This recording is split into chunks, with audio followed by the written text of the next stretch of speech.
நீங்க டெய்லியும் யார் கூடயாச்சும் சேட் பண்ணுவீங்கல்ல. அப்படி பண்ற ஆப்ஸ்ல ஒரு மெசேஜுக்கு இவ்வளோ கேரக்டர்ஸ் தான் சென்ட் பண்ண முடியும்னு ஒரு லிமிட் இருந்தா என்ன பண்ணுவீங்க? நான் ஒரு 6 ஆப்ஸ ரேங்க் பண்ணி வச்சிருக்கேன். From low limit to high limit. அது என்னன்னு பார்ப்போம்.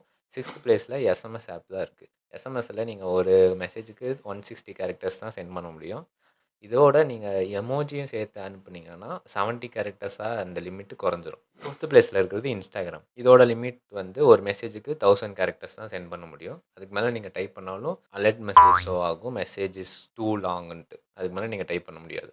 4த் பிளேஸ்ல இருக்கிறது டெலகிராம். அப்ராக்ஸிமேட்டா 4096 கேரக்டர்ஸ் நீங்க ஒரே மெசேஜ்ல சென்ட் பண்ண முடியும். அதுக்கு மேல நீங்க டைப் பண்ணீங்கன்னா, அந்த மெசேஜ் வந்து 2ஆ ஸ்ப்ளிட் ஆயி 2ஆ சென்ட் ஆகும். 3ல இருக்கிறது அதே மெசேஜிங் ஆப் தான். ஆனா ஆர்சிஎஸ்ன்னு இன்னொரு சர்வீஸ். இது இன்டர்நெட் மூலியமா நம்ம சென்ட் பண்ணுவோம் மெசேஜ. இதுல அப்ராக்ஸிமேட்டா 5000 டூ 6000 கேரக்டர்ஸ் ஒரே மெசேஜ்ல சென்ட் பண்ண முடியும். அதுக்கு மேல டைப் பண்ணீங்கன்னா, அலர்ட் மெசேஜ் வரும்.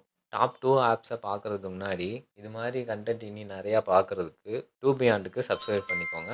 டாப் 2ல இருக்கிறது Facebook மெசேஞ்சர். இதோட லிமிட் அப்ராக்ஸிமேட்லி 20,000 கேரக்டர்ஸ் ஒரு மெசேஜ்ல நீங்க சென்ட் பண்ண முடியும். இதுலயும் லிமிட்ட தாண்டுனா அலர்ட் மெசேஜ் வரும். இல்லன்னா டைப் பண்ண முடியாது உங்களால.